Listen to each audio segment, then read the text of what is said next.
Next, let us discuss the role of complex analysis while studying this spectral theory for the linear operators. How we can simplify and use the results of this complex analysis in spectral theory. So, the major components of this complex analysis which are used in the current form, they are the line integrals which are available whenever your domain is the complex numbers, and that of power series. So here, for studying the spectral theory, we shall focus on power series, and let's see how this concept of power series from complex analysis combines and make use in the spectral theory.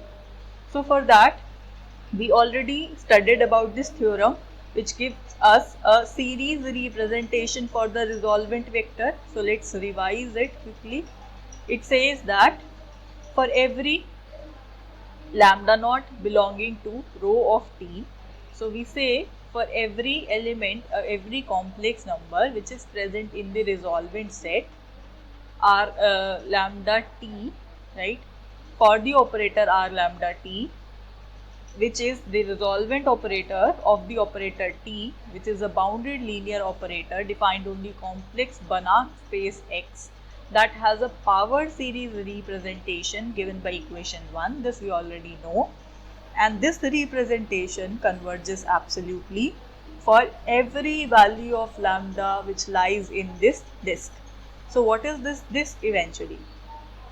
This disk is centered at lambda naught, which was your regular value, and here we take the radius to be r, where what is r? R is 1 divided by the norm of operator r lambda naught, the resolvent operator. So what is this norm quantity? This is also a number. So basically your radius is going to be a number. So we say this thing is true for all the lambdas which belong to this resolvent set whenever we may write the resolvent operator in this series expansion, where this series converges absolutely for every lambda which lie in this disk and even on the boundary of this disk. Why? Because here you see we have a less than equal to sign. So for this equal to sign is for the elements which lie on the boundary. So here you see the relation between complex analysis and that of spectral theory. So now, in order to combine these notations and concepts more precisely, let's have a view at some of the more basic concepts which relate to the present analysis. So we say a metric space, right? What is a metric space? A vector space where a metric is associated with it, and you can define corresponding to a norm, you can define a metric on a vector space. So corresponding to this metric space, we call that metric space to be connected if it is not the union of two disjoint non-empty open subsets. So a metric space that is said to be connected whenever you cannot write this to be the union of two disjoint non-empty open sets, right? So this is the definition. And what is the open set? If you remember, if you take any set, right, and for this set, for every point within this set, you can draw a very small disk having a very small radius which we call as epsilon. So this disk represents the neighborhood of that particular point, and this disk should lie within the given set. So can you say the boundary points here, this one, also lie in the open set? The answer is no. Why? Because for a point here on the boundary, you can have an absolute neighborhood which does not completely lie into the given set, having a small radius epsilon. However small you take the radius, still you have some elements which are outside this set, right? So boundary points are not counted into this. So we say an open set is a set consisting of all the points such that for every point there exists some epsilon neighborhood of that point which completely lie into the set. So this is the definition for open set. And then connected set, that means suppose this is your set. Now for any two elements here, you may join them by a line which completely lie in this. So that is the definition for connected set.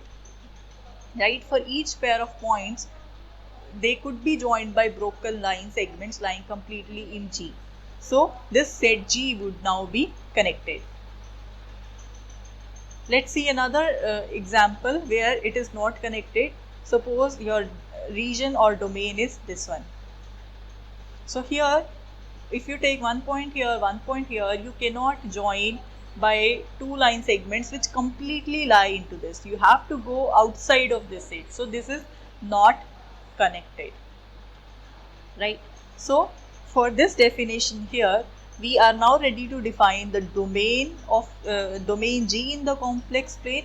So what is domain G? It is the open connected subset G of C, right? So this is the definition for domain of C. Moving further, next we define what are analytic functions. So which is also known as holomorphic function. So here we shall only be using the term holomorphic and not analytic. However, the meaning is same.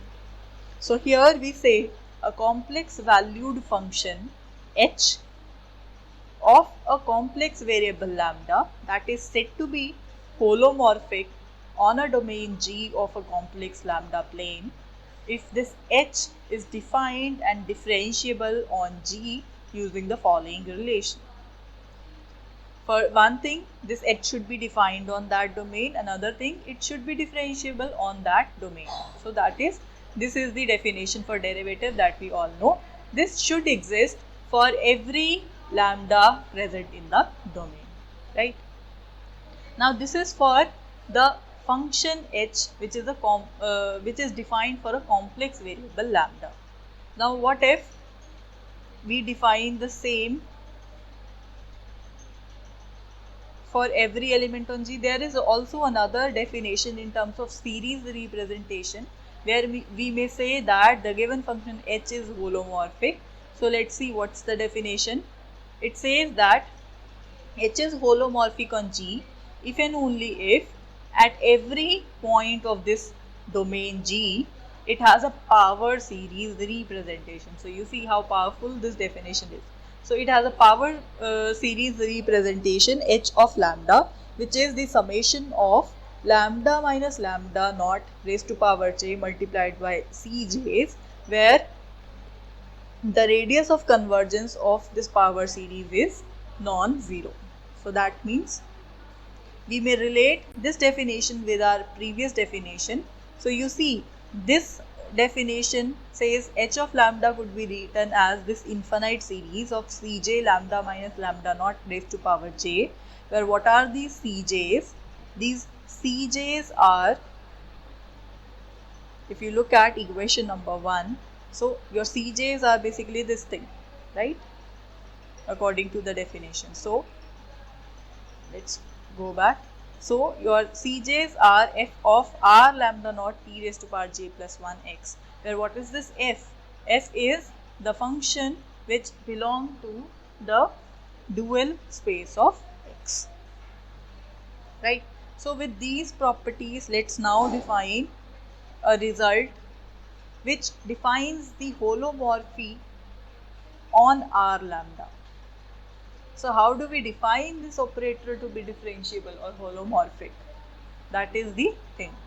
So the definition here says that for a bounded linear operator defined as T, which is defined on a complex Banach space X, right? So the resolvent corresponding to this operator, so you have T, right, corresponding to this T you have T lambda, which is nothing but T minus lambda I. Corresponding to this T lambda, you have T lambda inverse, which is R lambda, right, which is the inverse or the resolvent operator. So for this resolvent operator, we say This operator is holomorphic at every point lambda naught of the resolvent set rho of t. So that means we say the resolvent of a bounded linear operator on a complex Banach space is holomorphic at every point lambda naught of the resolvent set. If that is so, your resolvent R lambda t is holomorphic. And because it is defined and differentiable at every point of the domain, now what is your domain? It is the resolvent set. So therefore it is also locally holomorphic, right? So this is the definition.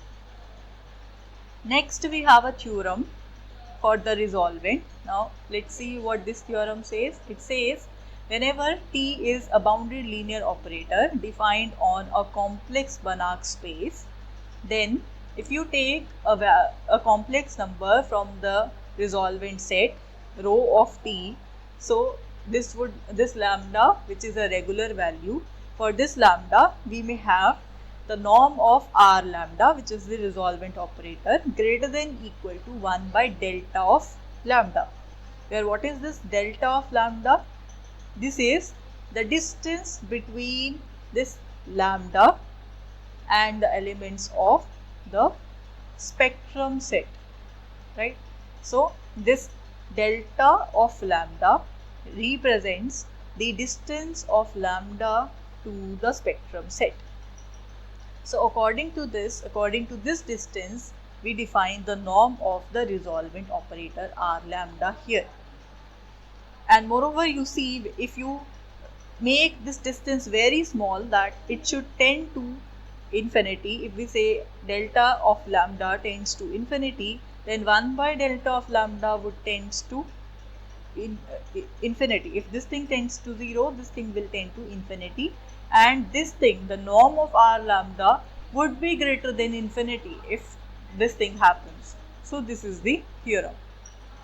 Now in order to prove this result over here, let's proceed by defining lambda naught from the resolvent set such that this lambda naught belongs to the disk lambda minus lambda naught less than equal to 1 by norm of R lambda naught. So what is this disk? Centered at lambda naught, having a radius of 1 divided by norm of R lambda naught, right? So this is the result.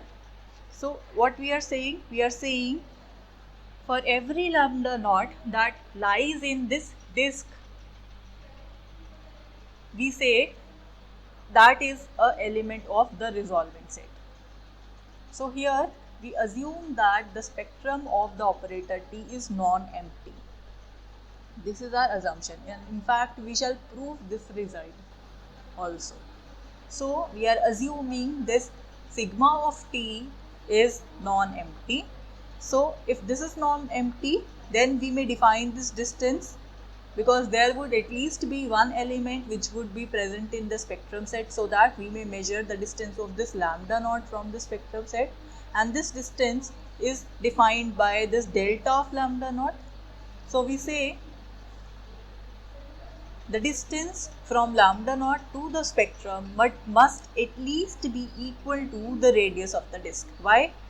Now look at this carefully. We say all the lambda naughts, they belong to the resolvent set. Therefore, all the lambda naught belong to this disk, and this disk is a subset of the resolvent set. And you know, the resolvent set together with the spectrum set, they are disjoint with each other, and furthermore they make up the complete complex plane. So that means they are complement of each other. So if this is the subset of the resolvent set, so we may say whatever is outside here, that is all the spectrum set.